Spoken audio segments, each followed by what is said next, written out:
ni he dedicado mi vida, ya a esta altura que comienza uno a mirar en las cimas de los 57 años las cosas, no he dedicado la vida a otra cosa que no sea la lucha por cambiar a Colombia. Pudimos andar otros senderos, claro. Pudimos quizás irnos del país, exiliarnos como tantos colombianos y colombianas. Pudimos coger quizás los senderos de los negocios como tantas personas hacen, de intentar enriquecerse con éxitos o con fracasos. Quizás hubiéramos podido seguir el camino de la política corrupta y en vez de venir a hablar aquí en esta calle con los trabajos que significa no solamente de parte mía pararme a hablar un discurso, sino de parte de todas y todos ustedes, de gastar un tiempo de la vida para escuchar a una persona, ideas, programas, hubiéramos podido hacer algo que para algunos es mucho más sencillo: coger un bulto de billete del narcotráfico o robarse un bulto de billete del pueblo colombiano a partir de las alcaldías o del estado y venir a comprar entre las necesidades enormes de la gente su voto. Y ese camino no nos hubiera llevado indudablemente al camino de un cambio social, nos hubiera llevado a pensionarnos en el Congreso de la República, a engordar.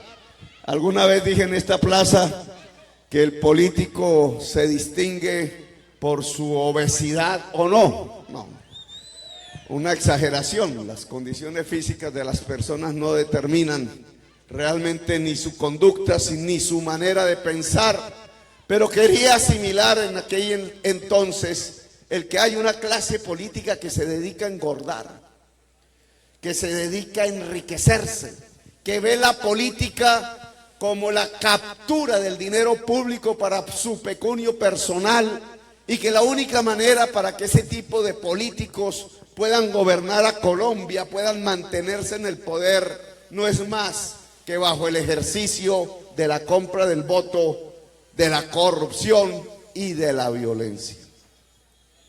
Magangué sí que ha vivido este tipo de episodios. Me correspondió a mí, por un deseo de mostrar la realidad, allá hace ya bastantes años, cerca de 15, 14 años, demostrarle a Colombia cómo este tipo de políticos y estadistas que han manejado a Colombia, estadistas entre comillas, muy bien vestidos, con corbatas bien puestas, con lujosos, una mejilla del lado izquierdo para Uribe y un besito en la mejilla del lado derecho para Vargas Lleras. Y la pregunta que uno tendría que hacerse es: besito que iba acompañado de un buen fajo de billetes, una cauda de dinero cuya destinación al final no era otra que la compra del voto del pobre. Así se ha gobernado a Colombia, porque mientras por un lado el político estadista, entre comillas, aparecía en la televisión hablando de la inflación, de los problemas mundiales, de la lucha contra las drogas, de la necesidad de perseguir al joven adicto y meterlo en la cárcel, como dicen hoy, de perseguir jóvenes por los barrios, de meter el ejército y la fuerza pública a regiones enteras bajo la consigna de que eso traería la seguridad de la gente. Por el otro lado, sus aliados, los oscuros, los clandestinos, los que no se muestran en público, iban descabezando gentes, iban desmembrando personas, iban ocasionando masacres, iban asolando el territorio nacional, y eso que llamaban seguridad en la televisión se convertía en la práctica en el despojo, el desplazamiento, la expropiación masiva de bienes, de tierras, de vidas de la gente. Y entonces en Colombia ha aparecido una especie de política de la esquizofrenia, una doble moral de la política, una hipocresía, la mentira vuelta a gobierno, la mentira vuelta a política. Formas decentes por un carril ante la televisión, los medios, el mundo internacional, el whisky en una mano y la realidad sanguinolenta del narcotráfico, de la masacre, del genocidio, de la barbarie. Ya no el whisky en una mano, sino el vaso de sangre de la gente colombiana. Una política esquizofrénica que refleja lo que queremos cambiar. Porque eso es lo que queremos cambiar. El cambio no es simplemente de blue jean. El cambio no es simplemente de la forma como se viste un candidato, si su sonrisa es hermosa o no, si hay que pintarse las canas o ponerse las canas para que uno se vea más joven o viejo. La política no es el cambio de una sigla política. Y entonces ahora nos llamamos de la U y ahora nos llamamos del Centro Democrático, porque la palabra centro y democracia nos quita el barniz del paramilitarismo. Esos no son los cambios. O llamarnos cambio radical. ¿Cuál radicalidad de qué cambio? ¿Será que cambio radical cuando gobierna es radicalmente que se mueran los niños de desnutrición, de hambre? Que la sed cunda por el país. Hasta han trabajado en el maquillaje la falsificación de los títulos. Y entonces yo veía por Twitter no hace mucho en las redes: oiga, este candidato es el mejor porque sabe hablar muy bien el inglés. Pablo Escobar sabía hablar inglés. Y Samuel Moreno, para no hablar de casos ni paisas ni caribeños, estudió en Harvard. Y cuando uno empieza a ver los títulos de Harvard en una mentalidad típicamente colombiana, porque hemos tenido una élite política hereditaria, apellidos y linajes que se suceden a través de las generaciones y que ha permitido entonces que una minoría, muy minoría de Colombia se convierta casi por decreto divino, entre comillas, en los gobernantes de Colombia. Pues ese tipo de privilegio les ha permitido tener todo el tiempo del mundo para estudiar. A diferencia de la mayoría de los colombianos y las colombianas que todos los días tienen que luchar sobre la tierra, sobre el polvo, sobre las calles, sobre la triste y a veces alegre realidad de nuestro país, luchar todos los días por sobrevivir. Un pequeño grupo de colombianos ha tenido el privilegio de ni siquiera saber qué es el trabajo, porque nacieron bajo y en las cunas del privilegio en Colombia. Y uno podría esperar de esas personas, una vez niños, una vez jóvenes, que por lo menos estudiaran. Claro, con todas las oportunidades del mundo pueden ir a las mejores universidades del mundo. Y uno podría esperar que eso no fuese un motivo de envidia, al contrario, que esos conocimientos en las mejores universidades, en medio de una pequeña élite que se ha considerado como los monarcas, los que tienen por destino gobernar a Colombia por el linaje, por la sangre, por ser hijos de alguien que ya había gobernado a Colombia, uno tendría que esperar que por lo menos utilizaran sus tiempos libres en aprender al máximo en las mejores universidades para aplicar esos conocimientos en el buen gobierno de Colombia. Y cuando empieza a escudriñarse, empieza a detectarse la inmensa, profunda y triste realidad de la clase política colombiana. Ni siquiera van a estudiar. Pagan por internet un curso de 4 días, como está escrito en inglés, como es en una universidad importantísima del mundo, como nuestra prensa no investiga, sino que cuando se es hijo del linaje, entonces se tiene no solamente la inmunidad judicial, sino la inmunidad ante las investigaciones de la prensa. Descubrimos que no estudiaron siquiera,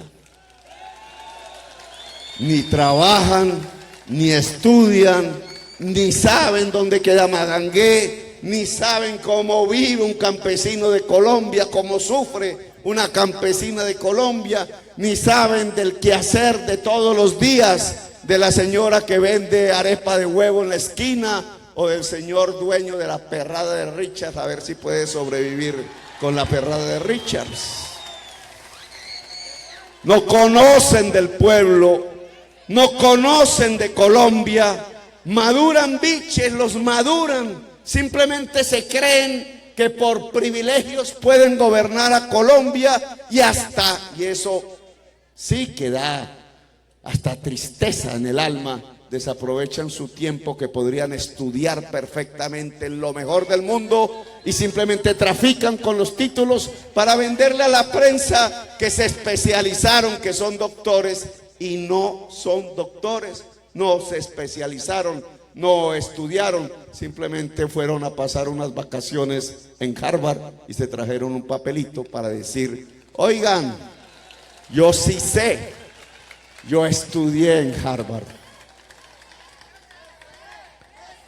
El cambio político consiste en otra cosa. El cambio político definitivamente no es de bodas, definitivamente no es de sonrisas, no es de canas pintadas, no es de cambios de nombre. El cambio político tiene que ver con cosas más esenciales. El cambio político tiene que ver con que en un gobierno la gente pueda vivir mejor. Y no simplemente los amigos de uno, los familiares de uno, los que podrían construir un nuevo linaje, que vivan mejor millones y millones de colombianos y colombianas en todas las regiones del país. Y bajo esta perspectiva de lo que significa el cambio, entonces es que se construyen los programas, las ideas, lo que se le propone a un país para que vote o para que rechace, si quiere, esas posibilidades, esos programas, esas ideas. Miren las cosas que tenemos. Colombia es la tercera sociedad más desigual del mundo. Esa desigualdad no está propiamente en el barrio Chapinero de Bogotá. No está propiamente en la Casa de Nariño. No se siente propiamente en los barrios de la clase media colombiana. Esa desigualdad se siente en el territorio, se siente en Magangué.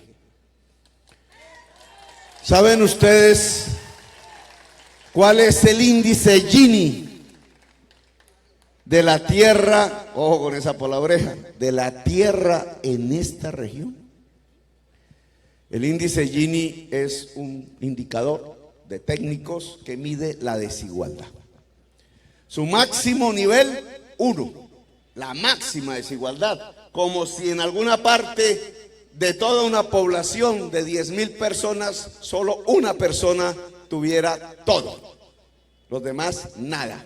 Eso se llama 1. ¿Saben cuánto es el índice de desigualdad en la tierra en Magangué? 0,76. Casi que toda la tierra es de 1. Yo diría 1. 0,76 es casi la unidad, la máxima desigualdad. Esa cifra es fría. Habría que compararla con otras en el mundo, con otras en Colombia. Si ustedes hicieran ese ejercicio, encontrarían que la desigualdad en relación a la tierra en Magangué es de las más altas de toda la humanidad en todo el planeta Tierra. Y claro, ya con un solo dato como este, sin hablar de más, ustedes podrían decir, ¿por qué las dificultades para tanta gente, para la mayoría de la población, de poder vivir bien, de poder vivir mejor? No en Bogotá, no en Chapinero, en nuestra propia ciudad de Magangué. Es una desigualdad bárbara, es una desigualdad feudal, anacrónica diría yo, es una desigualdad construida a partir de las décadas, quizás de los siglos. Quizás los historiadores nos podrían decir, eso arranca desde que los españoles llegaron aquí, señores feudales de la tierra en ese momento. Eso arranca desde que los esclavistas decidieron traer pueblos de otra parte del mundo, como África, por millones y esclavizarlos en Colombia. Eso parte de hace 5 siglos y es la verdad. Pero también parte del presente, parte de nuestra historia contemporánea, parte del siglo XX y parte del siglo XXI, parte del día de hoy. Esas condiciones de inmensa desigualdad social en Colombia solo ha sido posible construirlas en contra de la sociedad colombiana a partir de la violencia. Desigualdad social y violencia van de la mano. Por eso cuando ustedes encuentran candidatos de los linajes, de los privilegios, que intentando captar la mayoría del voto dicen cosas como, por ejemplo, ayer por televisión, no es que hay que llevar 80,000 personas a la cárcel, no, es que hay que llevar a los jovencitos y a los niños que incumplen con la ley y cometen crímenes a la cárcel, niños de 12 años a la cárcel. No es que se le encuentre drogas en su bolsillo porque es un consumidor en los parques de las ciudades o en cualquier lugar, solo debe tener como castigo y como lugar la cárcel. Dicen eso para ocultar otra realidad, y es que ese tipo de violencias, ese tipo de crímenes, ese tipo de escapes de nuestra juventud, esas realidades que van conduciendo a nuestra juventud a la violencia, esa realidad que como la cárcel propia, pero en toda la sociedad va conduciendo a capas de la población a eliminarse entre sí, a hacerse daño entre sí, a rivalizar entre sí, a matarse entre sí, tiene una causa antes, que no se mira, que no se discute, que se oculta, que no aparece como el principal problema de Colombia: la desigualdad social.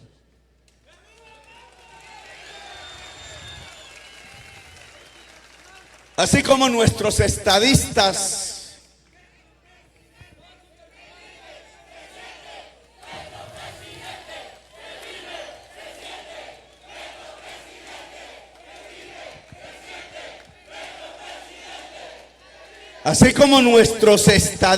entre comillas, ocultaban a su amante política, la gata, y le pagan tan mal que ya enferma, ya condenada por asesinato, ya relegada, quizás no pagó un día de cárcel, pero la abandonan a su amante política, ya no se toman fotos con ellas, ya no van a visitarla en el hospital, ya no miran si se va a morir o no, ya no cuidan de ella. La abrazaban cuando ella tenía el poder de la vida de la gente, cuando tenía el poder de la tierra, cuando tenía el poder del narcotráfico. Ahora la abandonan, la dejan, la sacan, no quieren sacarse las fotos con ella, la vuelven clandestina, la amante política.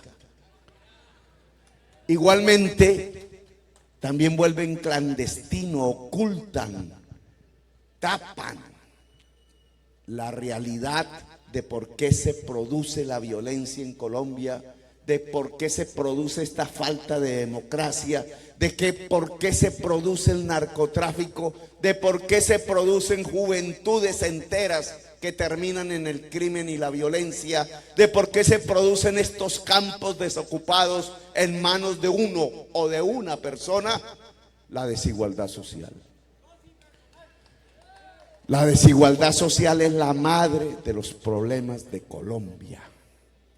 Allí está el origen. Que porque hay narcotráfico, porque hay una avioneta abandonada en la pista del aeropuerto pequeño de Magangué. ¿La han visto? ¿Por qué hay narcotráfico en Colombia? Por la desigualdad social. ¿Por qué en Colombia no hay democracia? ¿Por qué la gente no puede decidir sus destinos? ¿Por qué tienen que venir en las elecciones a comprarles el voto para que elijan a su propio verdugo? El que en la otra semana va a ordenar el asesinato de los hijos de quienes votaron por él. ¿Por qué en Colombia hemos tenido 60 años de violencia?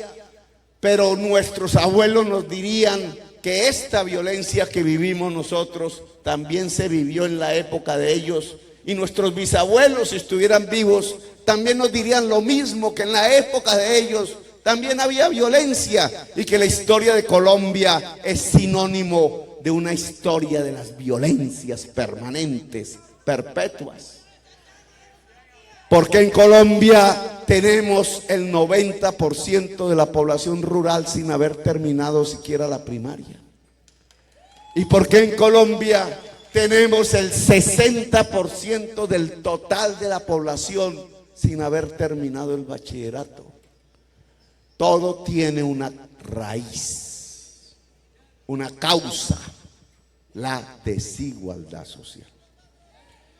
Y por ello, si nosotros queremos hablar de cambio, de transformación de la historia, de cambiar en realidad los rieles por donde anda nuestra Colombia, nuestra sociedad, nuestro estado, nuestros territorios, tenemos que hablar de cómo superar la desigualdad social. Y esa es la gran diferencia en esta campaña. Ninguno de nuestros competidores, llámese Duque, llámese Vargas, llámese los otros, realmente están hablando de cómo superar la desigualdad social en Colombia. Es más, entre más hablan de perseguir a los jóvenes, entre más hablan de llevar la gente a la cárcel, entre más hablan de guerras, entre más hablan de hacer trizas los acuerdos de paz, entre más hablan de aniquilar las cortes de la justicia especial para la paz, entre más hablan de censurar periodistas, entre más hablan de quitarle los impuestos a los ricos para financiar el Estado con las clases medias y los pobres, entre más hablan de hacer el fracking para sacar más y más petróleo y carbón, en vez de hablar de cómo se producen los aguacates, las piñas, el café. Mientras más hablan de cómo utilizar el agua para contaminarla en las grandes minerías o bajo las fumigaciones con el glifosato, dizque bajo la tesis de acabar con el narcotráfico en Colombia. Mientras más hablan de eso, es porque menos quieren afrontar el principal problema de Colombia, que es la desigualdad social. Pues Petro y la Colombia Humana lo que propone como programa de gobierno es acabar con la desigualdad social en Colombia. Y hay que explicar cómo, porque eso no es hablando así como así. Si no lo han hecho en 2 siglos, si perdieron el tiempo haciendo cursillos de veraneo en Harvard en vez de haberse puesto a estudiar en realidad la economía, la historia, la filosofía, la sociología de la humanidad, nuestra historia presente, se ignoran hasta nuestra historia, pues obviamente no están interesados en solucionar los principales problemas complejísimos de nuestra sociedad. Son 2 siglos de vida republicana escapando a las soluciones. Cada vez que alguien se atrevía en tribunas, ante el pueblo, ante las multitudes, a abordar la solución de los problemas, lo mataban. Ahí está la historia de nuestra gente. Ahí está la historia del general Rafael Uribe Uribe, guerrillero, porque aquí ahora entonces dicen, es que usted fue guerrillero. Pues Rafael Uribe Uribe fue un guerrillero. Era el único senador liberal a principios de siglo. No es el Uribe de los malos, es un Uribe de los buenos. Andaba por estas tierras a caballo, en su época, con las ideas del momento. ¿Qué proponía Rafael Uribe Uribe? Justicia social.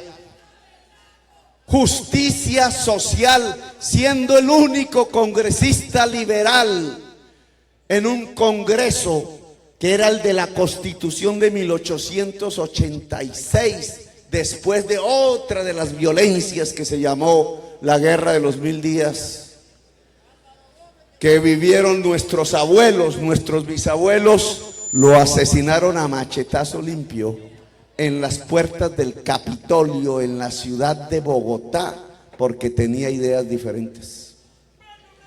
Y desde esa historia, para no hablar más detrás, un presidente con orígenes, entre otras cosas, costeño, Alfonso López Pumarejo, por lo Pumarejo, costeño, caribeño, se atrevió a hablar de reformar la tierra en Colombia. Él no tenía los avionetas y los aviones desde donde hoy podemos ver quizás con mejor claridad lo que pasa. Quizás andaba en algún carro en las carreteras de aquel entonces, en los años 30 de este país. Quizás a caballo y a mula o por el río Magdalena. Que andar, no era andar, más bien navegar por el río Magdalena nunca se nos debió haber olvidado. Pero él veía estos inmensos latifundios también, eran más pequeños que ahora, improductivos, sin producir batas de yuca, ni de ñame, ni plátano, ni banano, ni piñas. Y decía, hay que modernizar la tierra. Y propuso elevarle los impuestos a todo aquel que poseyera tierras en grandes cantidades, que llamó latifundios, para que obligados por el pago del impuesto llevaran su tierra a producir. Y llegó un general, le puso un kepis en el escritorio de la oficina presidencial y lo asustó y lo hizo ir de Colombia.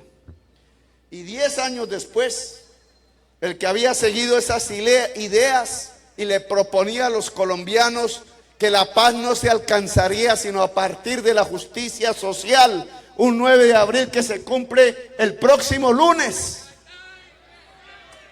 Jorge Eliezer Gaitán también lo asesinaron. Y después Jaramillo, Pardo Leal, Luis Carlos Galán, que le dijo a Colombia, oiga, pilas, 1989, pilas, la mafia se va a tomar el poder. Eso era lo que decía Galán. Pilas, colombianos, la mafia se nos va a tomar la hechura de la ley, las instituciones republicanas, los partidos políticos, el gran partido liberal, decía él, la presidencia de la república, los jueces, la justicia. Y lo mataron. De nuevo la muerte para cercenar la voz de quienes querían cambiar a Colombia. Allá en Soacha, donde comenzó esta campaña que hoy llega a Magangué, allá fui a hacer la primera manifestación en honor a Luis Carlos Galán y a decir una sola cosa: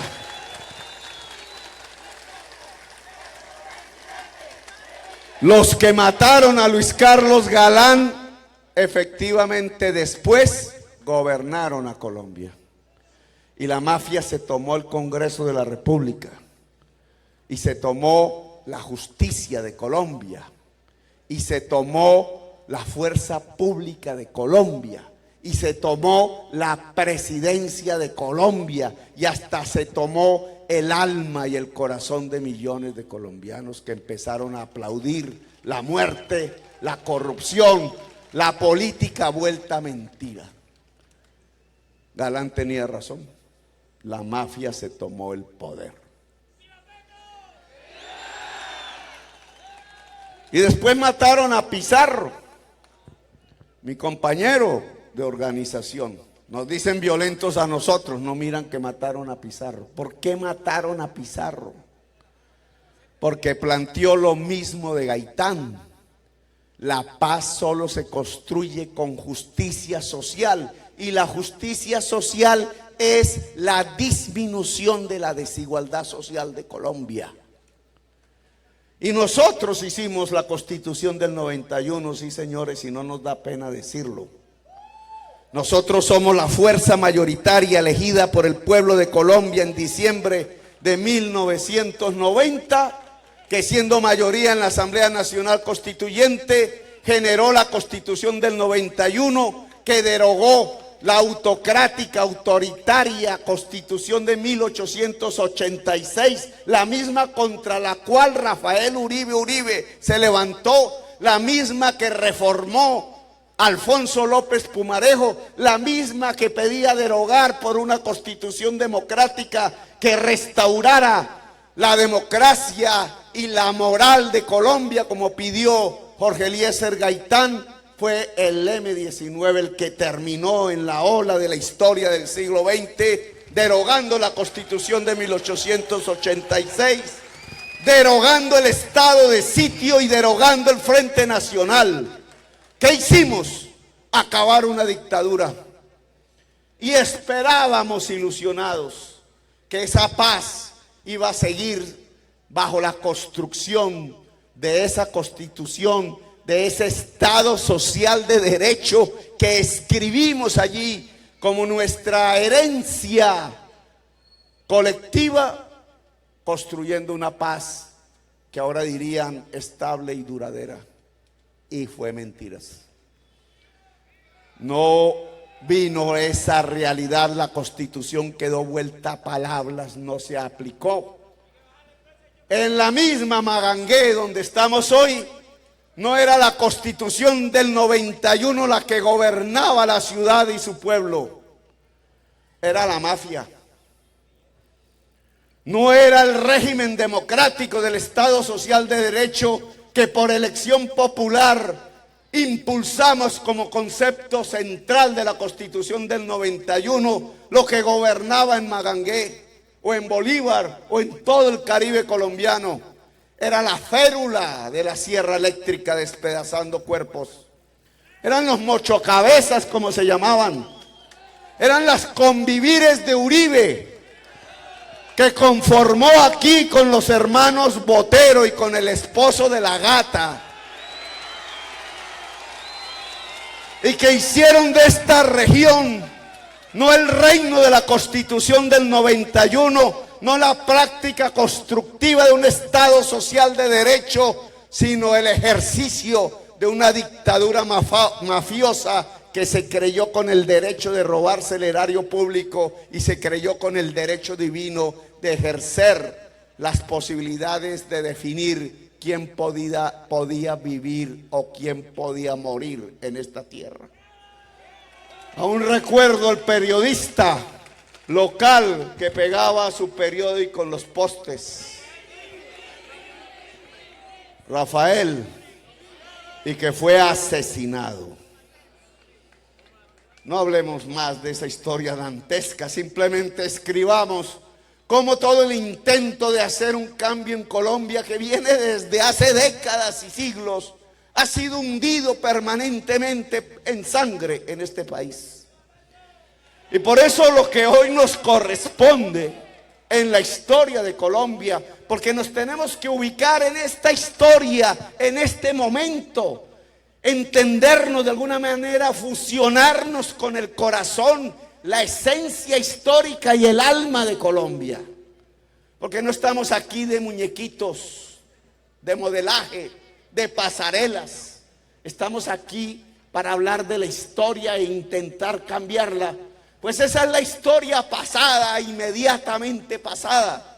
Una historia en donde todo intento de cambiarla en favor del pueblo colombiano, en favor de la democracia, en favor de la justicia social o en favor del Estado social de derecho ha sido hundido en sangre. Nos corresponde a nosotros cambiarla. Como los griegos en sus olimpiadas, que hacían carreras de postal y donde se entregaba, y todavía se hace en los Juegos Olímpicos, un instrumento que se pasa de mano a mano entre los corredores y las corredoras, que se llama el testimonio en griego. Nosotros recibimos un testimonio pasado de mano en mano por los que han corrido por el cambio de Colombia. Allá lejano, quizás un Bolívar, o quizás antes los comuneros, quizás el mariscal Sucre y Antonio Nariño, quizás Manuel Murillo Toro y el general Mosquera, que hablaban de reforma agraria, quizás el general Rafael Uribe ya a principios del siglo XX, y después López Pumarejo, y después Jorge Eliezer Gaitán, y después Galán, después Pizarro y Jaramillo, y después hasta el mismísimo Álvaro Gómez Hurtado. No han sido más que corredores que han llevado un testimonio hacia la posta siguiente. En el segundo antes de morir lo entregan a su sociedad, morir asesinados. Y ese testimonio ha ido corriendo como una voz antigua, como una huella, como un eco que no se deja olvidar a pesar de la violencia, y que es entregado de uno en uno hasta llegar en este momento a esta mano, a esta persona, a este movimiento, a esta plaza, a este pueblo. Recibimos un testimonio, recibimos una historia, y no podemos quedarle mal al destino, a esa historia, a ese pasado, a esos ecos de las voces antiguas que claman por la justicia. Aquí estamos entonces. ¿Y qué es lo que proponemos?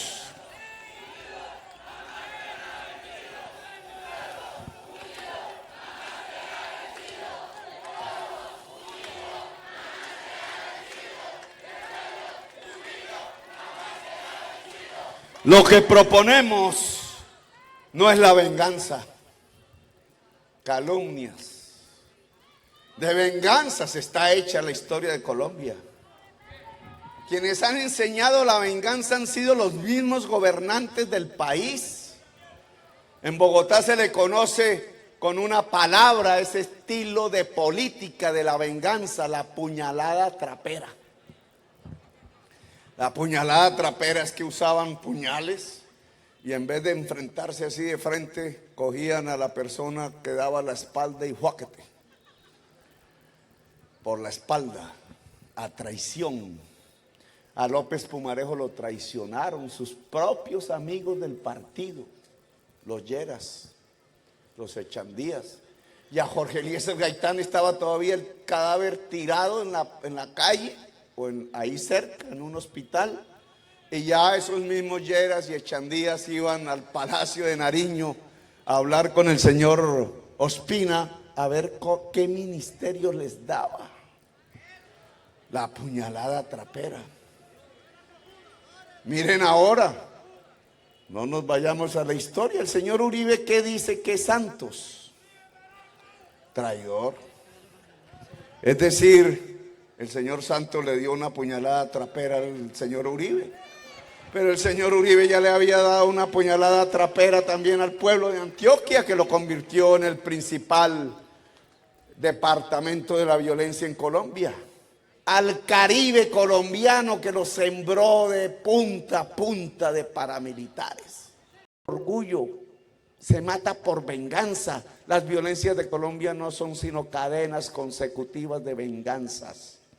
Si nosotros queremos cambiar la historia de Colombia, no es la venganza nuestra divisa.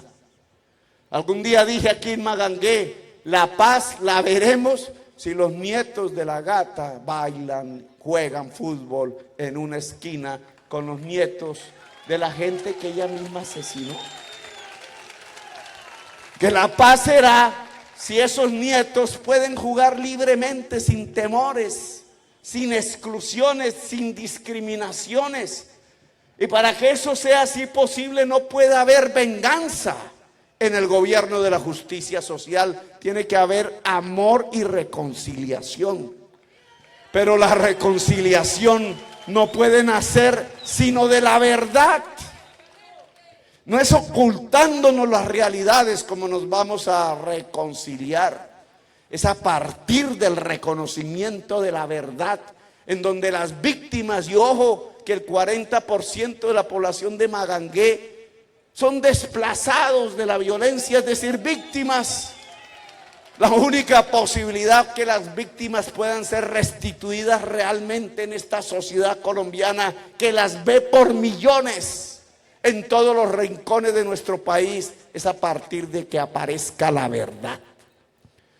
Y la verdad no aparece sin la justicia. Por eso el gobierno de la Colombia Humana no va a ejercer venganzas. Esa no es nuestra divisa. Nuestra divisa es la política del amor, que es reconstruir la reconciliación entre los colombianos y las colombianas. Pero esa reconciliación, esa paz que llamamos paz por generaciones, una era de paz, no se construye. Esa reconciliación no puede aparecer si no hay justicia social en nuestro país.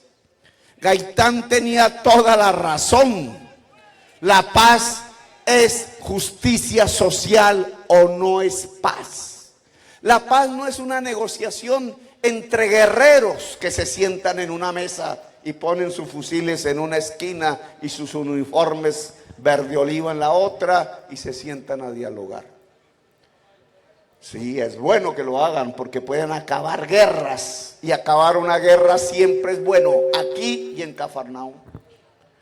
No sé qué político histérico se le ocurrió que acabar una guerra no es bueno, y que en cambio mantener a una juventud permanentemente bajo los oficios de la violencia es lo que necesita una sociedad. Ese tipo de políticos no son sino como los vampiros. No pueden vivir sino de la sangre. Y la política tiene que vivir es de la vida, de la belleza, del amor, del diálogo, del encuentro entre las diferencias, no del exterminio, como ha sido la historia de Colombia. Pero esa paz con justicia social, ¿qué implica? Implica unas reformas sociales de las que hay que hablar y hay que poner sobre las mesas. Con el respeto que me merece Sergio Fajardo y Humberto de la Calle, lo cierto es que si hablamos de cambio sin hablar de reformas sociales, estamos diciéndole una mentira a la gente. El cambio, la paz, una era de paz implica reformas sociales en Colombia. Y las reformas sociales en Colombia pueden tener mayorías que las quieren, pero siempre tendrán minorías que no las quieren porque pierden sus privilegios. Y aquí se trata de derrotar pacífica y alegremente esos privilegios. Y veámoslo.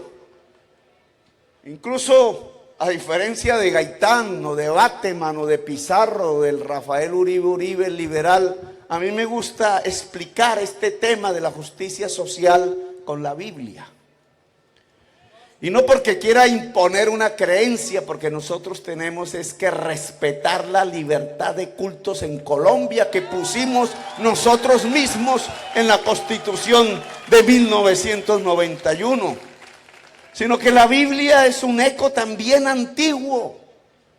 Si hablamos de Gaitán y de Uribe, pues también hay que hablar de quienes escribieron ese libro. En ese libro, en el versículo 19 del capítulo 3 del libro primero, hay una frase absolutamente sabia que repito en todas mis manifestaciones. Te ganarás el pan con el sudor de la frente. De acuerdo. acuerdo a la Biblia, es la condena del ser humano. Yo diría, es la explicación de lo que significa la humanidad misma. La humanidad solo come, solo se enriquece, solo progresa, o cualquier palabra que podamos escribir, solo se desarrolla si trabaja. Luego, el trabajo es la fuente de la riqueza. Y la desigualdad social es la distancia entre la riqueza y la pobreza. Luego, el instrumento para disminuir la desigualdad social se llama trabajo. Es el trabajo humano.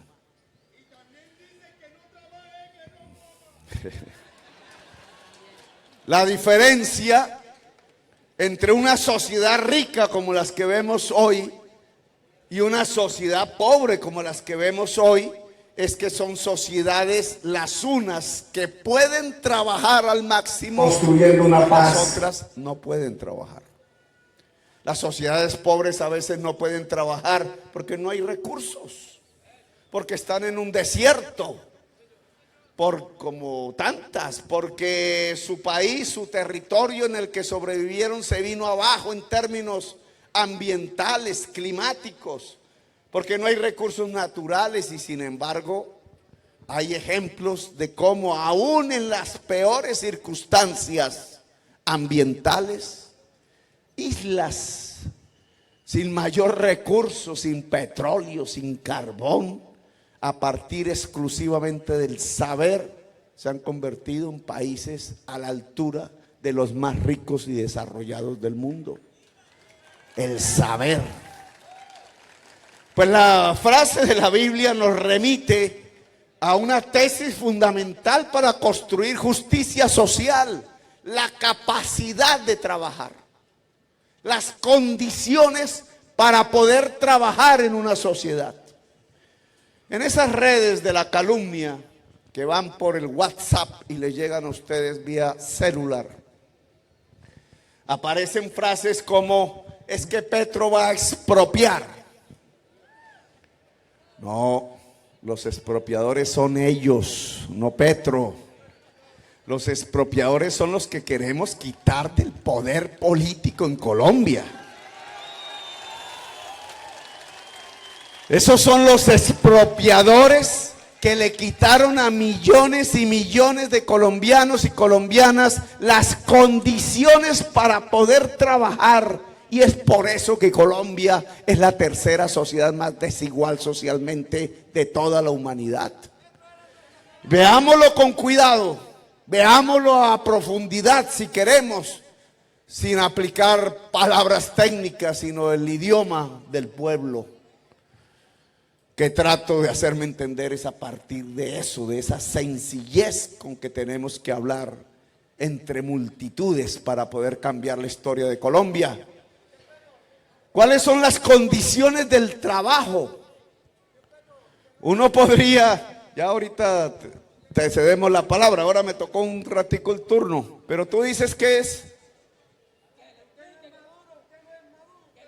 Vale, ahí vamos, poco a poco, pero que no me llegue la noche. El compañero ya dice que le explique a la gente por qué yo no soy maduro.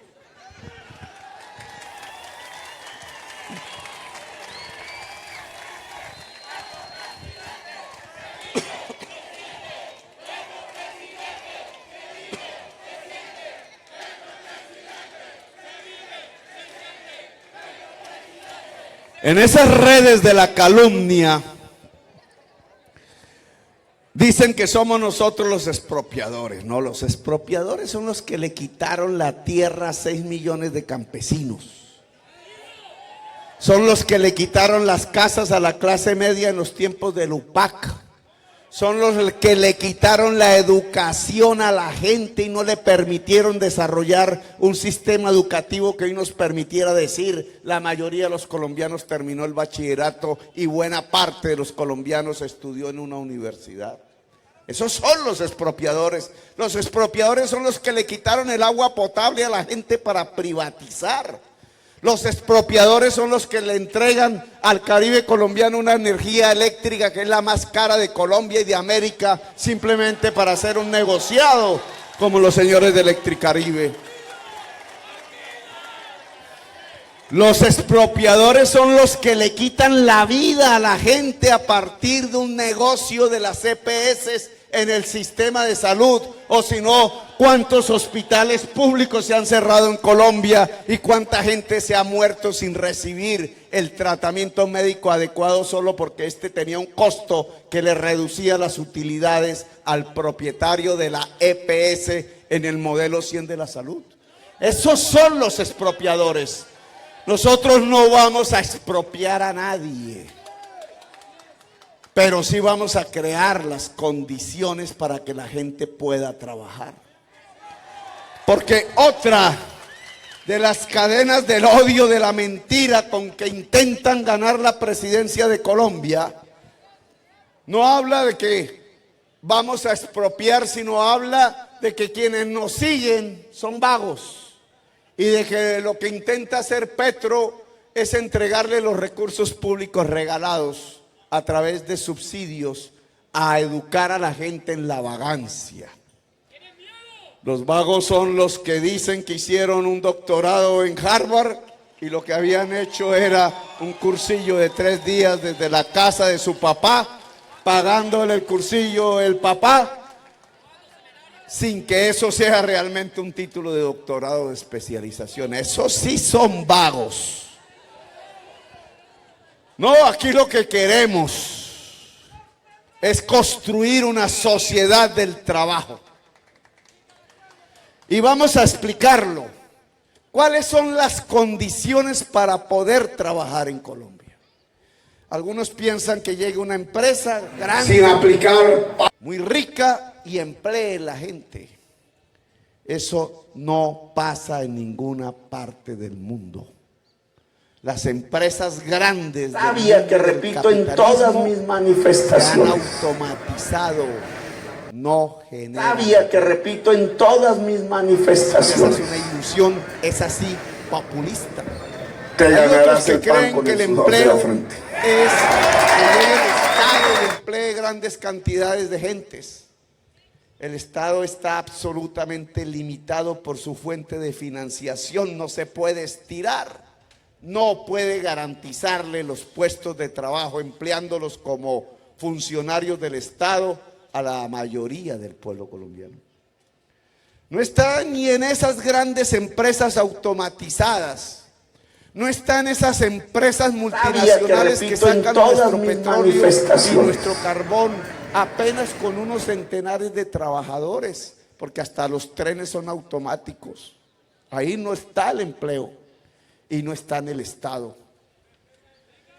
El puesto de trabajo está en nosotros mismos. Y la sociedad colombiana lo ha demostrado a duras y maduras. No a Maduro, sino a maduras. Sufriendo todos los días. ¿Cómo es que sobrevive la gente en Colombia? Trabajando a duras penas. Rebuscando, se dice. El rebusque. Y veamos entre un rebuscador, una rebuscadora, ¿cómo es que hace? Pongamos el ejemplo de una señora que vende arepa de huevo en la carretera. ¿Cómo hace esa señora para vivir de la arepa de huevo? Ahí podemos encontrar las condiciones del trabajo. Igual que en la Biblia no necesitamos, aunque hay que hacerlo, explorar las grandes teorías económicas. Pero podemos en la vida popular y cotidiana encontrar lo que en los grandes tratados económicos a través de fórmulas matemáticas y estadísticas profundas también se dice. Si yo voy a un tratado económico me dice hay 3 factores productivos: la tierra, el trabajo y el capital. A veces de los economistas. Si yo voy y le pregunto a la señora de la arepa de huevos me dice: yo para poder sobrevivir con esto tengo que saber hacer arepas de huevo. Mi esposa sabe hacer arepas de huevo. No es fácil hacer arepas de huevo, todos lo sabemos. Eso tiene un arte, una magia ahí. No, la mayoría de nosotros no sabe hacer arepa de huevo. Para que el huevo quede dentro de la arepa, no se destroce, quede cocinado con una temperatura del aceite, etcétera. Eso es un saber. Y la señora además nos dirá, pero además, no solo con saber hacer la arepa de huevo, tengo que tener el capitalito para comprar los huevos y la harina y el aceite. Y tengo que tener la salud para pararme en la madrugada, hacerlas y esperar que lleguen las clientelas y aguantar ahí horas. Si no tiene la salud, no puede hacer las arepas de huevo. Y tiene que tener la energía tecnológica, llámese un fogón de carbón o de leña o de energía eléctrica, pero sin energía no puede cocinar las arepas de huevo.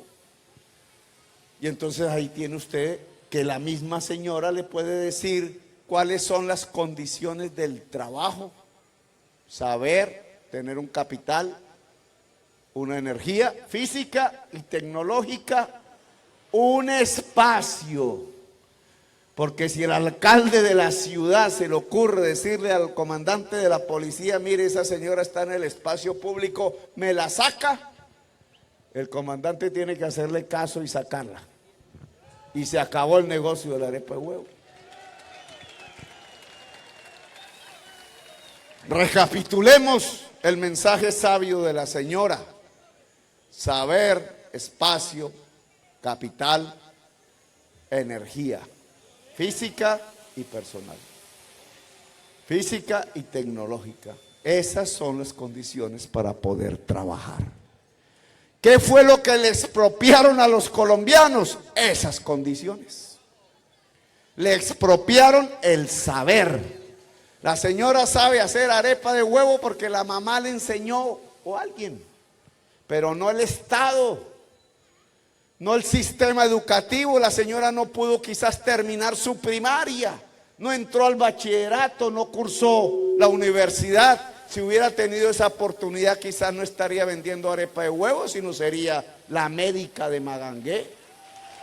O quizás la científica más connotada de la región, allá en Harvard. A ver si por fin le enseña a los hijos de los privilegiados que no quieren estudiar, de aprovechar su tiempo. Nos expropiaron la condición del trabajo, que es el saber. Porque se llevaron la plata de la educación que tenía que ser invertida por generaciones en las juventudes que después envejecieron sin educación. Se las llevaron para salvar banqueros, como hizo Andrés Pastrana, sus amigos, o para salvar la guerra, como hizo Uribe. En vez de llevar a las juventudes a la universidad, las llevó a los campos de batalla. Y aún quiere mantener las juventudes en el campo de batalla. ¿Qué sociedad racional en el siglo XXI se puede dar el lujo de que a todas sus generaciones de jóvenes se le conduzca no a la universidad, no a los libros, no al saber, no al computador, sino a la guerra y al fratricidio? Hasta el mismo Uribe se llevó los jovencitos que cogían en los barrios populares inocentemente y llevaban a los camiones militares para después ser llevados a los campos de batalla, para en fila fusilarlos. Para que el otro día Caracol y RCN sacara las fotos de los guerrilleros dados de baja y como en una especie de corrida de toros, la mayoría que veía las pantallas de televisión pudiera levantarse en vítores con los pañuelos blancos, porque alabada sea la muerte, la seguridad se medía en números de jóvenes muertos en los campos de Colombia. Una magia. Que no resultaron ser ni soldados, ni policías, ni guerrilleros, sino simples jóvenes de los barrios inocentes que para llenar de aplausos y vítores al César lo sacrificaban en los campos de batalla de Colombia.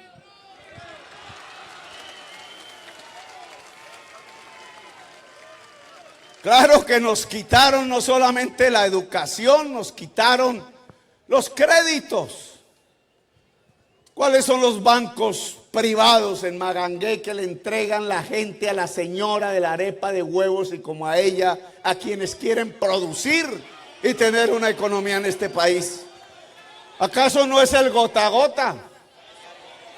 Y el gota a gota no la mandan los propietarios del chance y del narcotráfico en Colombia. ¿Y acaso no es al 20% mensual de interés? ¿Y acaso el que no paga le muestran el revólver o no es así?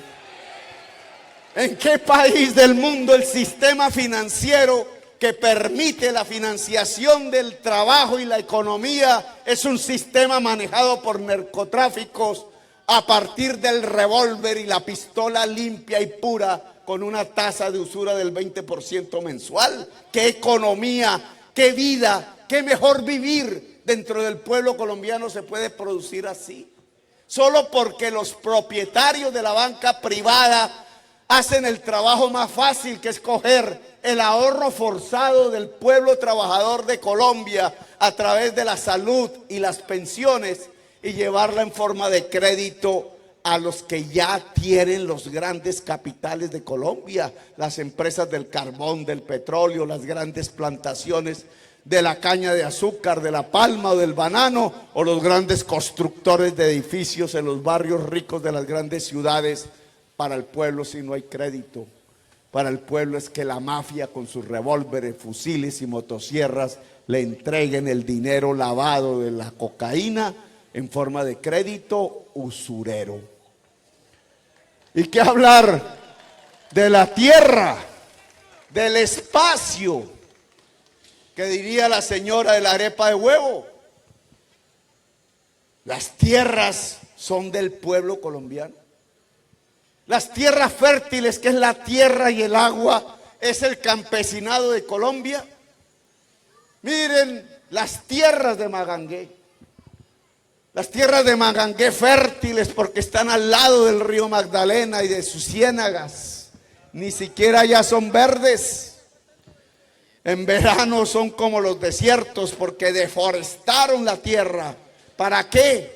Para meter unas ganaderías extensivas, para excusar una propiedad que no es excusable porque la tierra en el Caribe se convirtió en otro lavado de activos de la mafia del narcotráfico.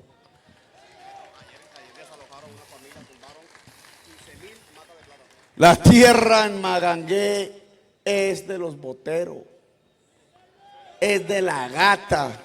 Desplazaron a la gente, quemaron los ranchos, mataron campesinos, los descabezaron. A través de eso que llamaban el paramilitarismo, la tierra la volvieron un sistema de lavado de activos de los propietarios de la cocaína en Colombia. Y ustedes van y caminan por esas grandes extensiones y no hay una planta de banano, una planta de yuca o de ñame. No se producen puestos de trabajo en el latifundio improductivo. Esas extensiones que son de millones de hectáreas a la redonda hasta llegar a La Guajira o al Urabá, en el Caribe, o si nos vamos por el río Magdalena aguas arriba, casi que literalmente hasta llegar a las planicies del Tolima. Son enormes extensiones de latifundios improductivos en donde si esas tierras produjesen alimentos, podrían generar millones de puestos de trabajo en el campo, podrían acabar a partir de su fertilidad y de su uso con la pobreza en los campos de Colombia. Realmente,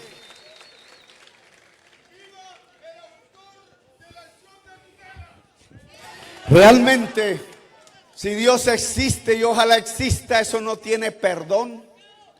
Porque no se le puede quitar la tierra fértil a la humanidad sin su función social, que es producir alimentos. Y no hablemos más de la tierra, hablemos de la energía física, las EPS. ¿Cuántos colombianos han muerto por no tener un tratamiento médico adecuado? El 80% de quienes mueren en Colombia mueren por causas evitables. no por designios ya que no se pueden evitar, no, mueren por causas evitables. El 10% de los muertos en las grandes ciudades de Colombia es por el aire contaminado. Y eso es evitable en un sistema de salud. Nos quitan la salud como nos quitan las energías simplemente para hacer negocios. Nos han expropiado las condiciones del trabajo y por eso hay desigualdad social, por eso hay injusticia social y por eso hemos tenido 2 siglos de falta de democracia, de violencia y finalmente de narcotráfico, de corrupción. Los pillos se quedaron con el Estado y la ley en Colombia. Ahora, ¿qué hacemos nosotros si llegamos al gobierno? De aquí sale como un calco el programa. Porque lo que hay que hacer es lo contrario. Generar las condiciones del trabajo a millones y millones de colombianos.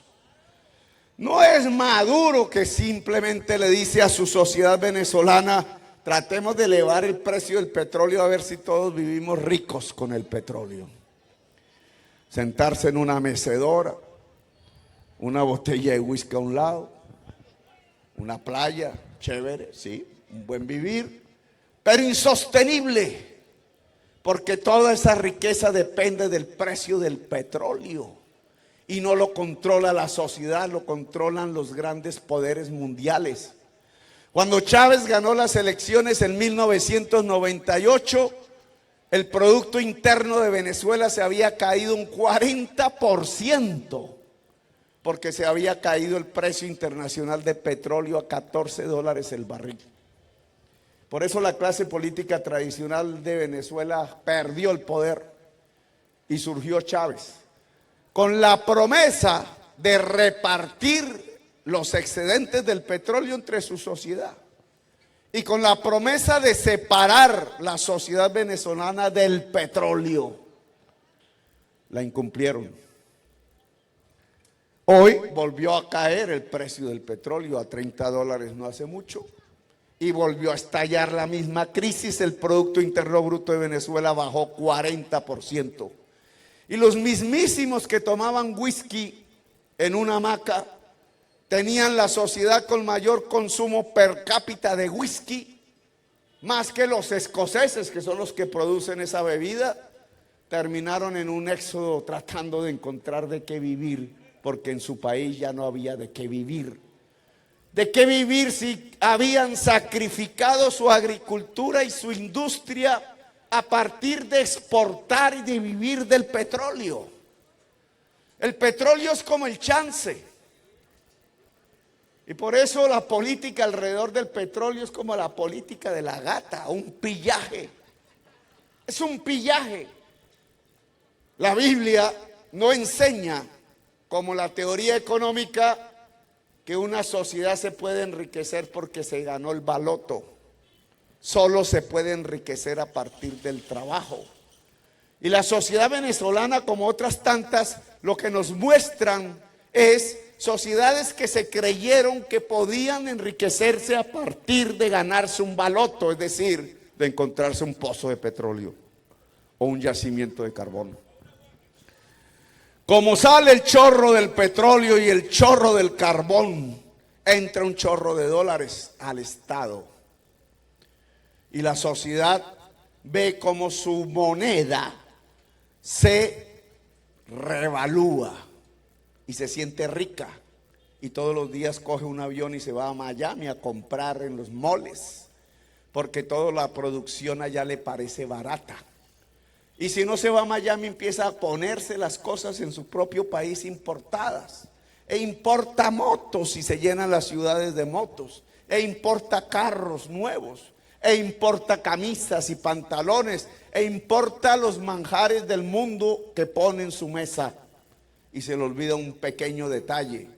Entre más consume lo importado, que se vuelve barato, entre más se cree rica ilusoriamente, más se destruye su agricultura y su industria. Y cuando viene el totazo, que yo llamo el guayabo de Maduro, es que se cae el precio del petróleo y cuando van a abrir la nevera no hay comida.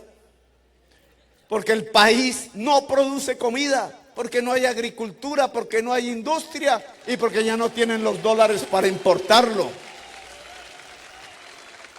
Esa economía a lo Maduro es la que se está construyendo en Colombia. Por eso nosotros los únicos trenes que tenemos son los que sacan carbón por allá en el Cesar y la Guajira. Por eso los tubos que no pagan peaje sacan petróleo. Por eso llega un chorro de dólares al Estado. Y por eso la clase política tradicional, además de enriquecerse de los dineros clandestinos de la cocaína, termina robándose las regalías del petróleo y del carbón. Y de vez en cuando aquí una limosna, Familias en Acción. Una casa gratis para algunos, que Vargas Lleras entrega financiada con los recursos del petróleo. ¿Cuál es la diferencia entre la clase política tradicional y Maduro? ¿Quién se parece más en Colombia a Maduro? Uribe.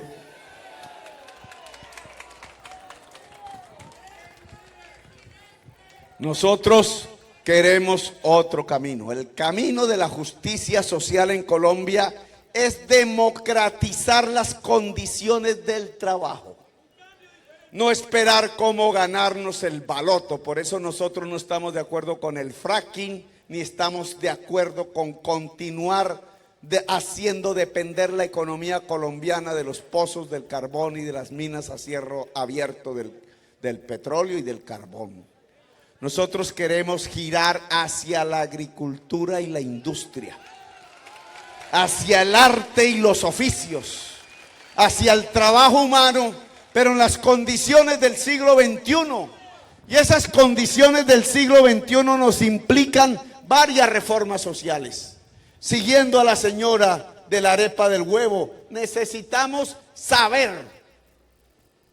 Y para tener saberes en la frontera del conocimiento humano, tenemos que cambiar el sistema educativo colombiano en términos de mayor calidad, de mayor cobertura, de gratuidad, de muchos más presupuestos.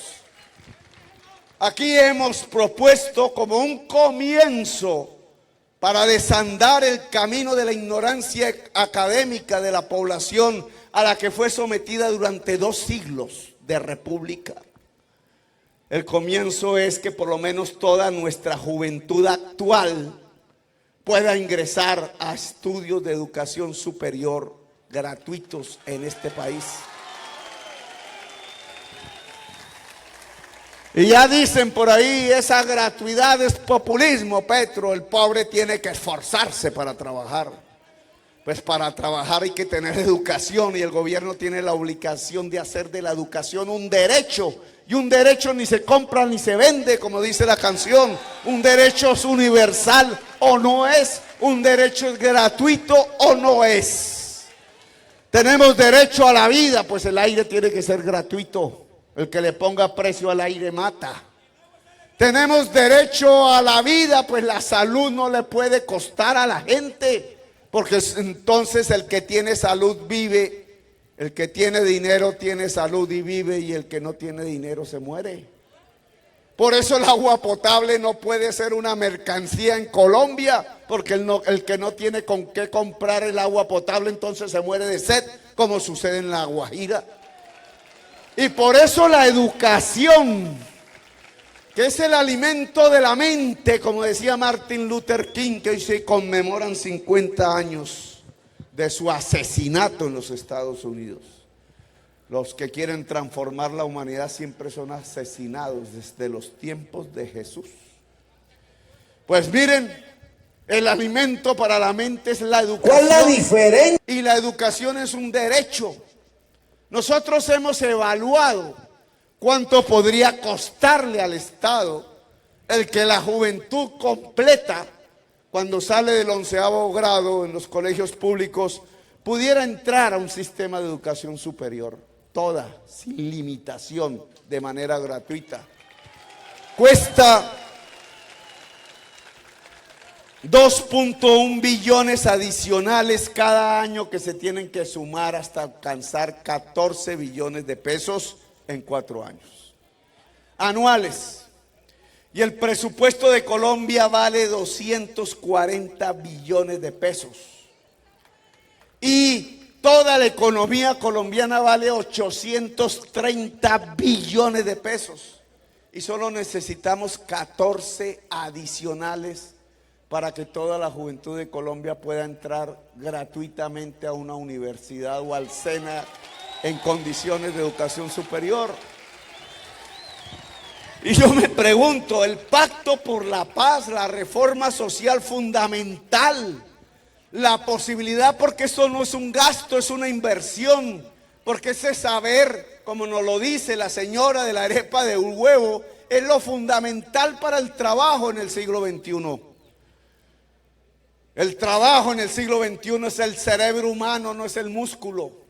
Los tiempos del viejo trabajador que movía las palancas, los bultos, del campesino que encorvaba la espalda sobre el surco con el asadón, pasaron. Hoy cualquier cosa que ustedes se pongan de las mercancías del siglo XXI son hechas intensivamente con el saber, con el cerebro humano. Por eso las sociedades más ricas del mundo, sobre la base del trabajo cerebral, no pueden excluir la población. Tienen que ser sociedades equitativas. No hay una sola sociedad desigual socialmente que sea rica en el mundo. Todas las sociedades ricas del mundo, Estados Unidos, Francia, Alemania, Japón, China, todas son muchísimo más igualitarias que Colombia. ¿Por qué? Porque una sociedad de castas desigual transforma en su propio corazón los cerebros humanos en una inmensa cloaca social a partir de la exclusión. El cerebro humano es igual en la persona, tenga esta persona la piel negra o la tenga blanca. El cerebro humano es igual en la persona, sea este un hombre o sea esta una mujer. El cerebro humano es igual, sea la persona un campesino o sea un empresario urbano. El cerebro humano es igual, sea una mujer de estrato 6 que votó por Duque o sea una mujer del estrato 1 en Bogotá que votó por Petro.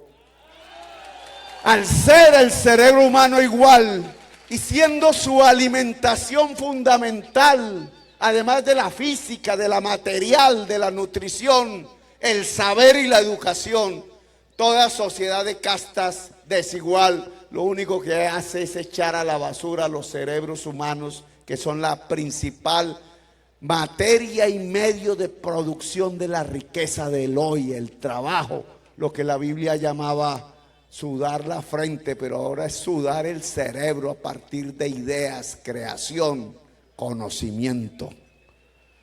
Colombia tiene que ser una sociedad del conocimiento si quiere tener una economía rica y próspera en el siglo XXI, y eso implica 3 condiciones: que la sociedad colombiana pueda nutrirse, sus condiciones materiales de existencia, porque si no el cerebro humano no se desarrolla.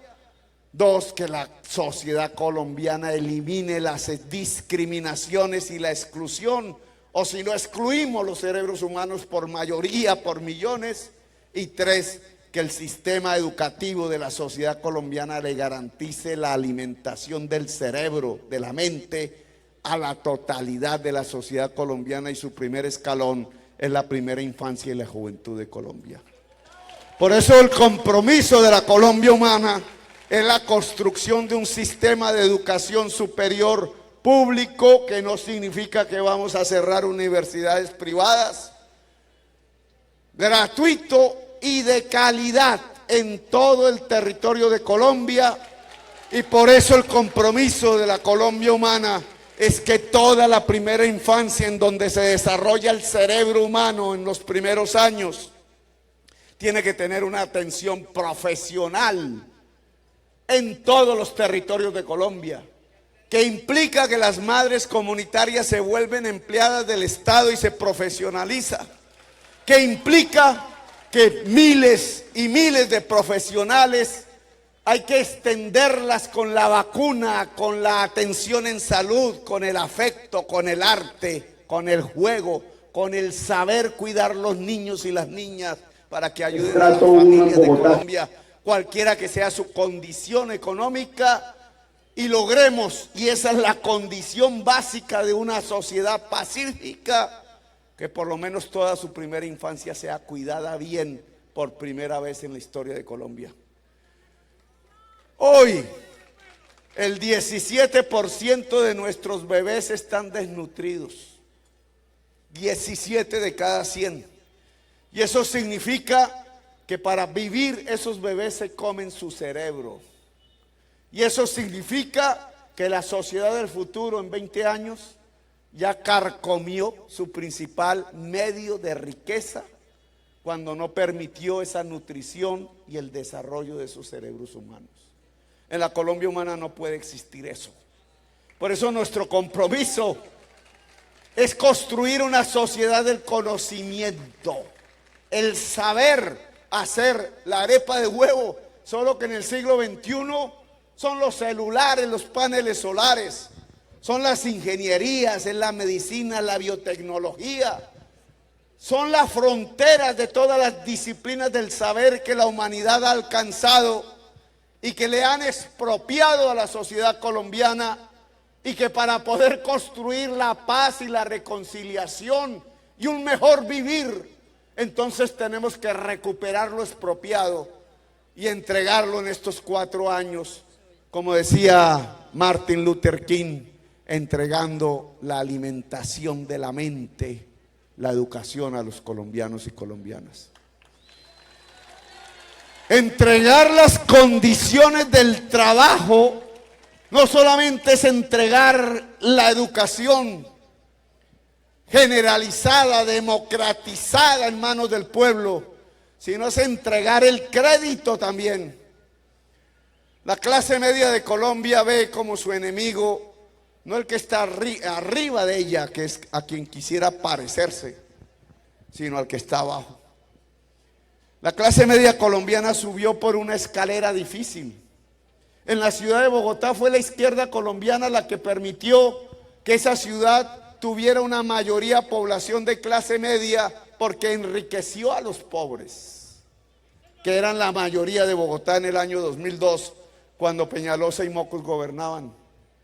Pero una vez salidos de la condición de la pobreza, pareciera que quisieran tirar la escalera para que nadie más subiera. Ese no es el camino. El verdadero rival de la clase media colombiana no son la parte de la sociedad que está más abajo de ella. Es el sistema financiero que la ahoga. La ahoga porque para tener un carro, para tener un apartamento, para que sus hijos estudien en la universidad privada, le dan unos créditos que se vuelven eternos dados los ingresos mismos de la clase media colombiana. Y yo me pregunto entonces, si nosotros estamos proponiendo para quitarle el gota a gota que no recibe la clase media, sino la población más pobre, la del rebusque, la de la economía popular, ese pequeño empresario como la perrada de Richard que trata de sobrevivir allí vendiendo gaseosa en la esquina, o cerveza será, un perro caliente, esa persona recibe crédito del gota a gota al 20% mensual. ¿Cuántos aquí no han visto eso o han sido víctimas de eso? Pues fíjense que lo mismo que podría ser una solución para la economía popular es una solución para la clase media colombiana. Hay que establecer un sistema de banca pública poderosa que compita con la banca privada por el ahorro en toda Colombia, que la lleve a través de la competencia a reducir los cobros que hace la banca privada exagerados, pero cuya función esencial sea llevar precisamente el crédito a donde la banca privada no lleva el crédito.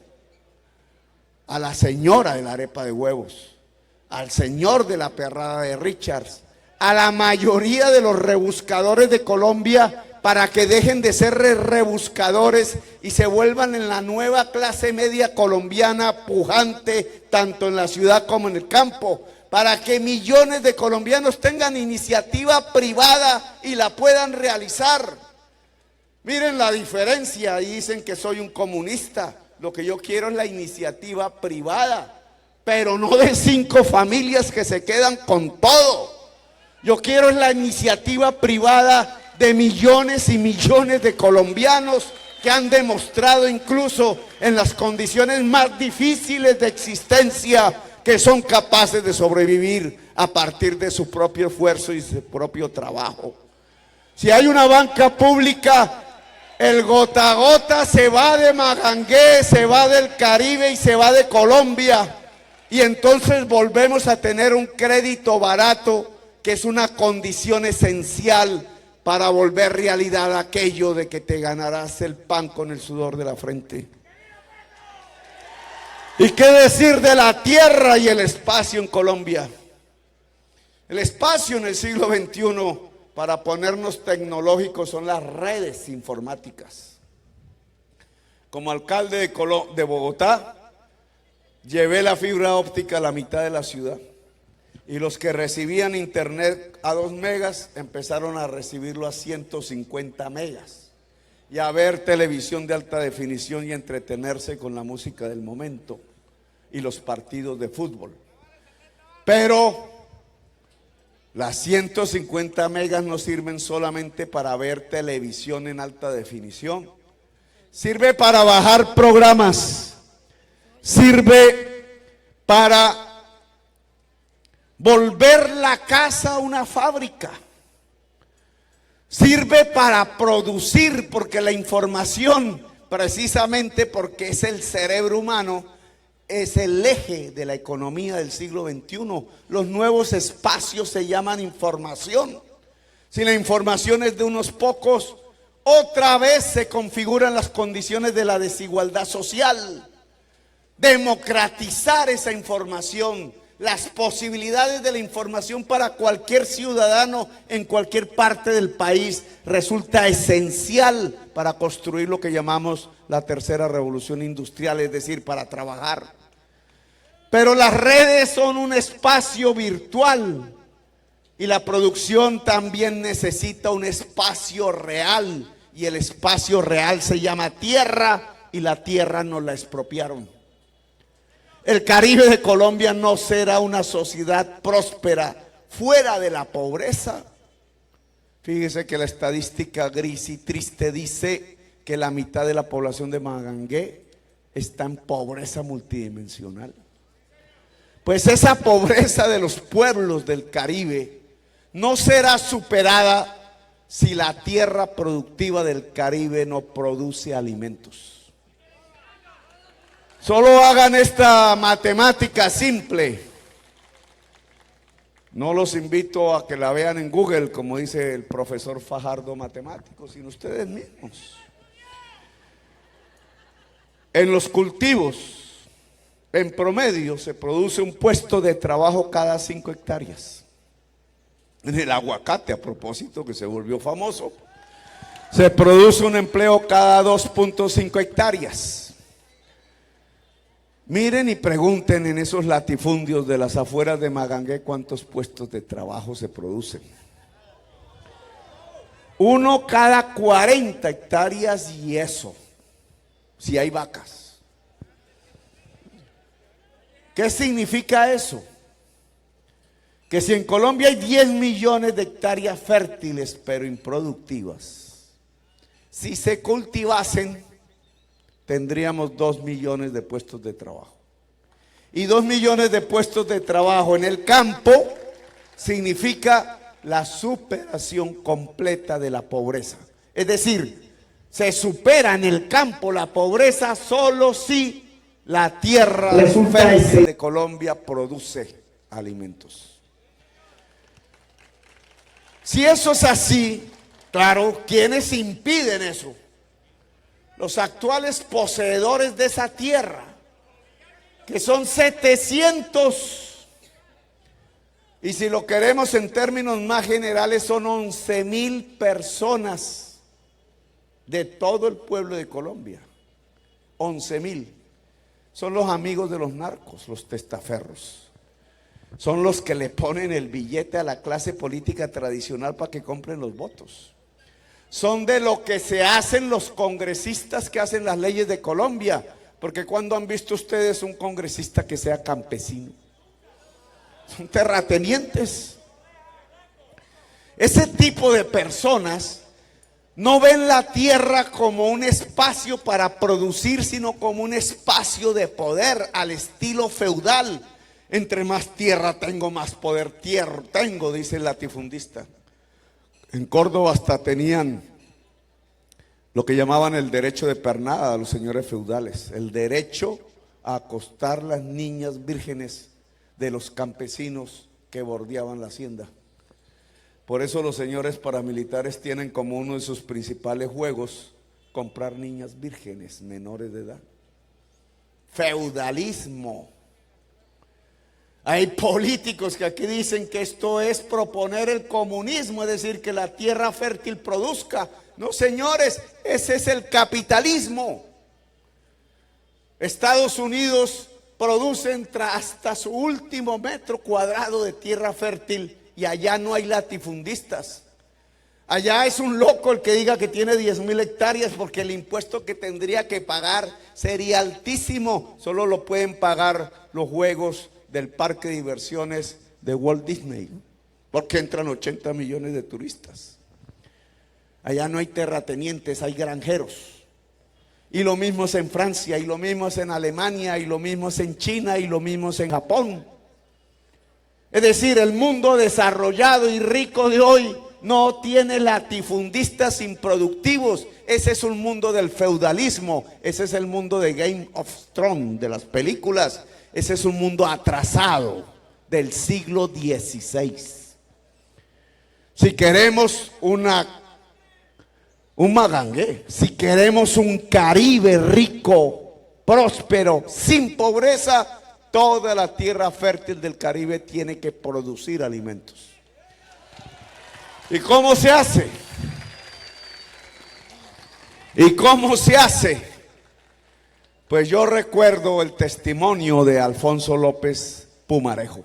Las niñas Hay que ponerle impuesto a la tierra improductiva tan alto que la única manera realmente de tenerla sea haciéndola producir. Si no, que la vendan. Si la venda, la compra el Estado y se la entrega a los campesinos. Y el título de propiedad la recibe la mujer campesina. Porque así no se pierde la tierra ni el poder de alimentación. Se le entrega al mediano y empresario, pequeño y mediano empresario de alimentos.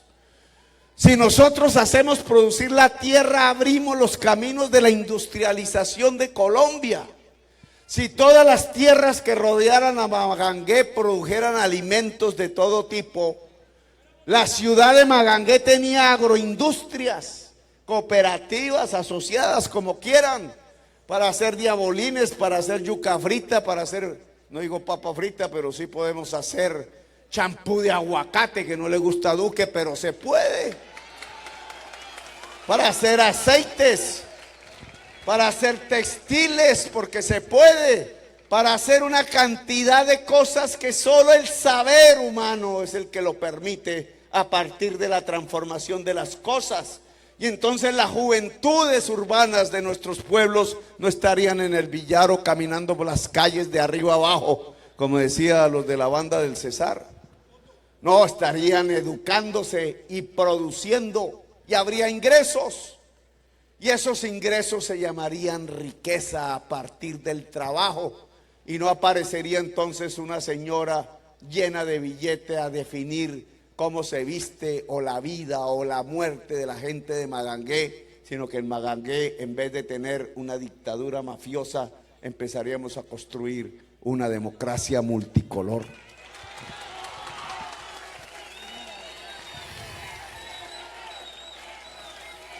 Y habría que tener energías, como decía la señora de la arepa de huevo. Energías físicas, que significa ganarle a la enfermedad al máximo posible, que significa un modelo de salud que ayude a la vida y no a la muerte ni al negocio, que signifique prevenir la enfermedad, y el agua potable es esencial en ese modelo. Por eso el agua potable no puede ser mercancía en Colombia. El agua potable es el primer escalón para derrotar la desnutrición, para derrotar la mortalidad infantil, para empezar a construir al lado de equipos profesionales médicos pagos por el Estado, la visita permanente a los hogares en un sistema preventivo de salud que no necesita de las EPS. Prevenir es mejor que curar, y Colombia necesita construir un sistema de prevención de la enfermedad, de promoción de la salud, que disminuya las tasas de enfermedad. Al disminuir la tasa de enfermedad, disminuye el costo entonces global de su tratamiento, y por eso podríamos tener un modelo de salud que, en vez de tener una guía definitoria del tratamiento médico en manos de un negociante de una EPS que maximiza su utilidad a partir de minimizar los costos, es decir, de minimizar los tratamientos que necesita la gente, de frenar los pagos al hospital público o privado, podría ser dirigidos por el médico que determine con la ciencia y el saber cuál es el tratamiento médico que necesita la gente, y un fondo público de los recursos de la salud contratar por tanto el tratamiento. No necesitamos EPS en un sistema de salud que quiera realmente promocionar la salud, que es el eje fundamental para que la gente tenga condiciones para trabajar. ¿Y qué decir entonces de las energías tecnológicas finalmente? ¿No es el sol una de las principales riquezas del Caribe? ¿No existe hoy una tecnología madura que permite que, en vez de tener techos de asbesto que regalan los politiqueros cada vez que hay elecciones y que produce cáncer, podamos tener paneles solares en las casas que, al aprovechar el sol del Caribe, haría que se generara la energía eléctrica que consume el hogar y más, reduciendo a cero el costo de la energía eléctrica en todo el Caribe colombiano? ¿Quién impide esa política de democratización de la energía? El negocio. Electricaribe, 6 empresas que en el país son como Electricaribe, la familia Uribe y la familia Vargas Lleras, que han hecho de ese negocio del oligopolio de la generación de la energía eléctrica en Colombia su propio negocio. La tecnología hoy permite democratizar la energía. Hoy podemos hablar con claridad que Colombia humana, entonces, si quiere construir justicia social, es decir, el Estado social de derecho de la Constitución del 91, es decir, la disminución de la desigualdad social, es decir, la anulación de la causa fundamental de la violencia, del déficit democrático, del narcotráfico, de la corrupción de los 2 siglos de historia republicana de Colombia, es a partir de una democratización de las condiciones que permitan trabajar, democratizar la educación, democratizar el crédito, democratizar las tierras y el agua, democratizar la energía, tanto la física como la tecnológica, en millones de colombianos y colombianas,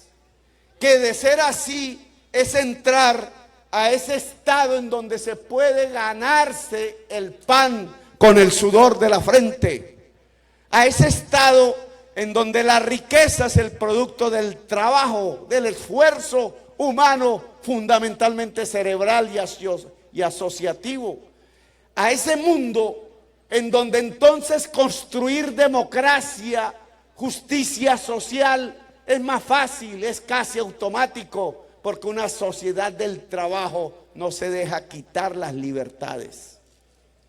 Martin Luther King decía, hoy hace 50 años asesinado, las sociedades necesitan llenar las condiciones materiales de su existencia, llenar el estómago.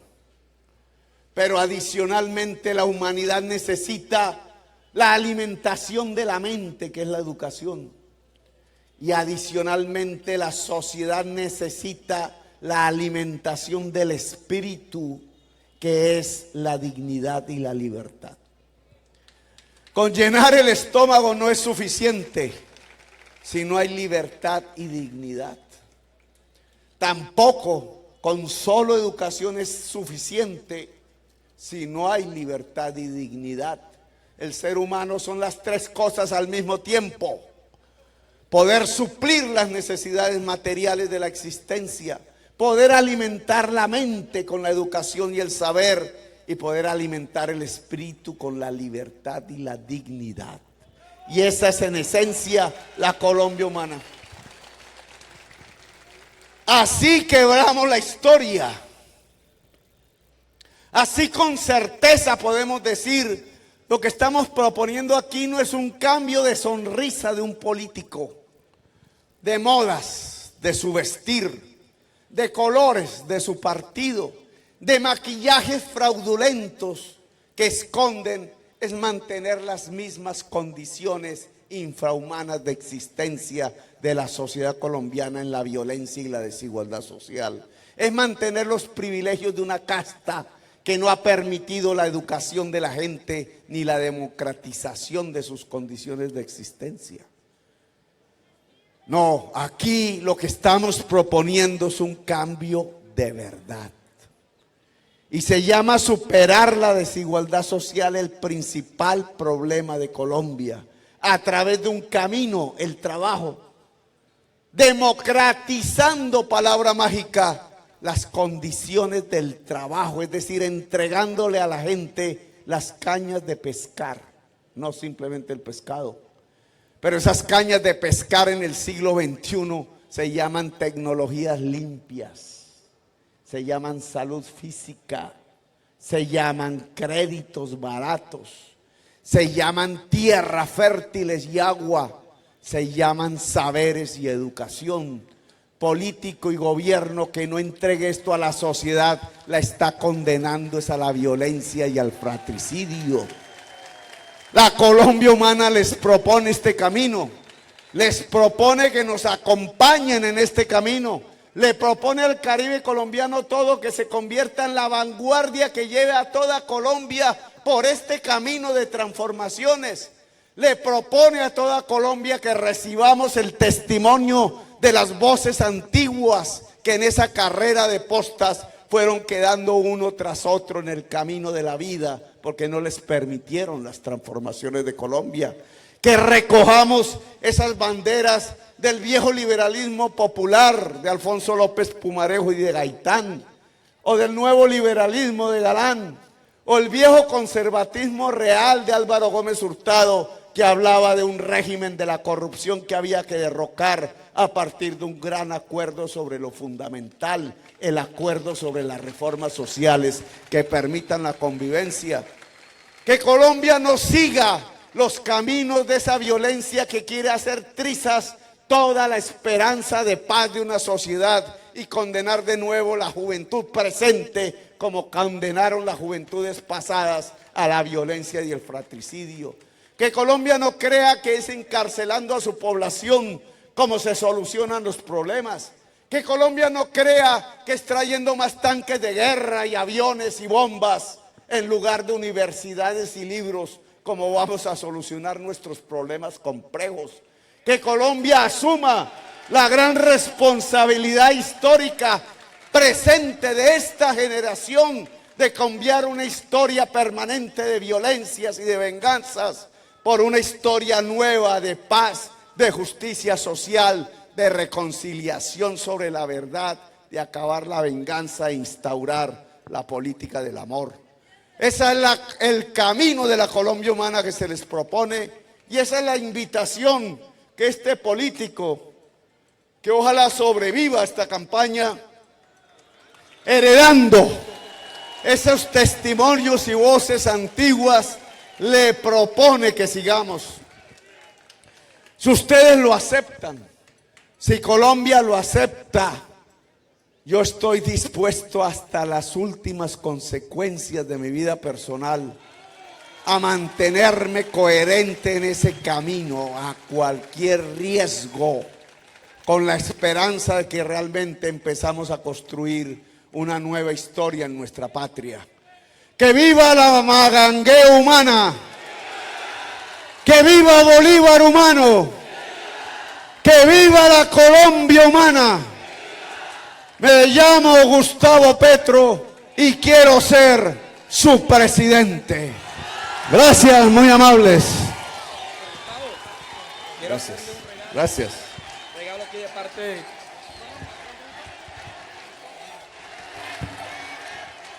Doctor Gustavo, quiero hacerle un regalo de parte de las artesanas de Gascajal Bolívar. También queremos que sea nuestro presidente, porque llegó el momento del pueblo, el momento de cambiar esta situación, y usted es esa persona adecuada. Y invito a toda la comunidad juvenil a que se sumen a la política de la vida, del amor, de la esperanza, de las oportunidades, porque el cambio depende de nosotros. Gracias, gracias, muy amable. Aquí lo llevo con gusto. Gascajal. Doctor Petro, viva el doctor Petro. Le obsequio este cuadro y para darle un carácter comunitario, acá anoté el nombre de varios vecinos de la comunidad 2 de noviembre. Le hago este obsequio porque usted se lo merece y muchas cosas más. Por usted, por nuestra familia y por nuestra Colombia. ¡Que viva Petro! Gracias, gracias. Presidente, ¿sí o no? Este es nuestro presidente, Gustavo Petro. Vamos a regalar una selfie para que en las redes sociales puedan ver que Magangué es petrista. Bueno, gracias Magangué, muy amables. Foto exclusiva aquí. Bueno, gracias Magangué, suerte. Hasta la victoria el 7 de agosto los espero en el Palacio de Nariño. Bien, muchas gracias.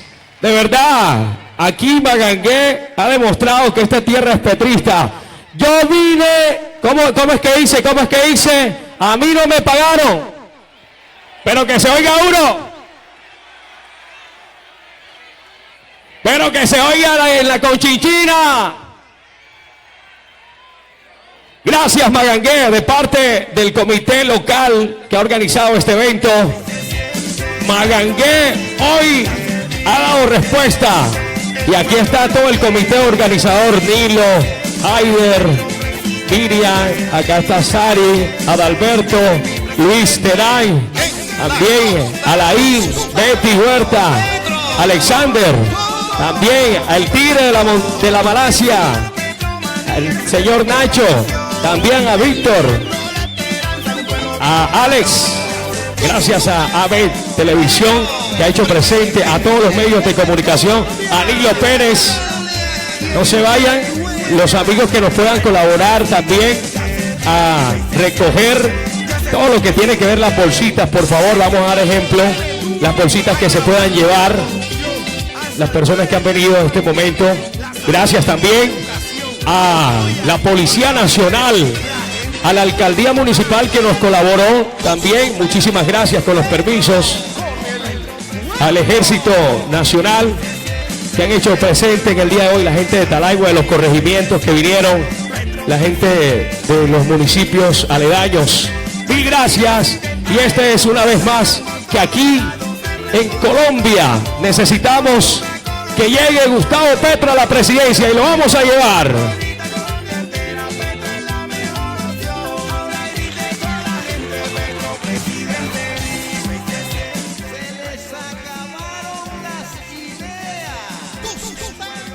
Bueno, señoras, señores, gracias por la atención dispensada. Llevamos esta transmisión hasta que sus hogares. Gracias por estar conectados con AB Televisión, la televisión alternativa, la nueva televisión de los colombianos. Yo soy Anastasio Bedoya y me despido diciendo que hay un Dios en los cielos que ama a Magagué, que ama a Colombia.